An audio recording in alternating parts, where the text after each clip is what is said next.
Kechki namozdan so'ng sokin qadamlar bilan uyiga kirdi. Uy jimjit, bolalar allaqachon uxlab qolgan. U xotiniga mehr bilan qarab so'radi. Bolalar namozlarini o'qidilarmi? Xotini ko'zlarini yerga tikdi. Ovozida achchiq og'riq bor edi. Menda ovqat yo'q edi. Shuning uchun ularni ovqat bilan chalg'ita olmadim. O'ynatib charchatdim, toki och holda uxlab qolsinlar. Namoz o'qishga kuchlari qolmadi. Bu so'zlar erning yuragini tilka pora qildi. U ohista ammo qat'iy ohangda dedi: "Ularni uyg'ot."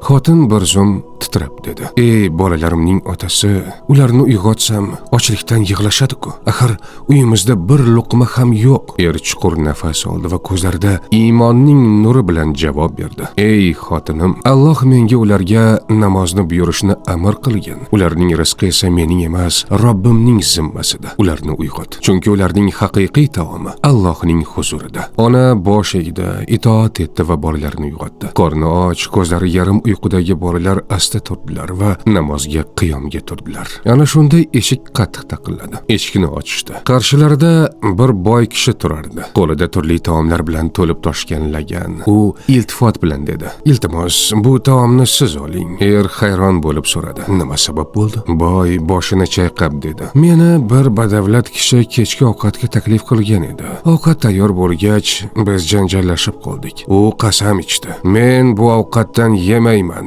so'ng chiqib ketdi. Men esa dedim, bu taomni oyoqlarim to'xtagan birinchi uy egasiga beraman. Alloh haqqi, oyoqlarim sizning uyingiz oldida to'xtadi. Nima uchun aynan sizning uyga kelganimni o'zim ham bilmayman." Bu gaplarni eshitgan ota titrab qo'llarini osmonga ko'tardi. Ko'zlaridan yosh bilan duo qildi: "Yo Robbim, meni namozni ado etadigan bandalardan qilgin. Zurriyotimni ham namozga doim rioya qiladigan qilgin. Ey Robbimiz, duoyimni qabul etgin." Bu duo bilan uyning ichini yorug'lik to'ldirdi. Chunki kim Allohga suyanib sabr bilan namozni ushlasa, Alloh uning rizqini eng kutilmagan joydan yetkazadi.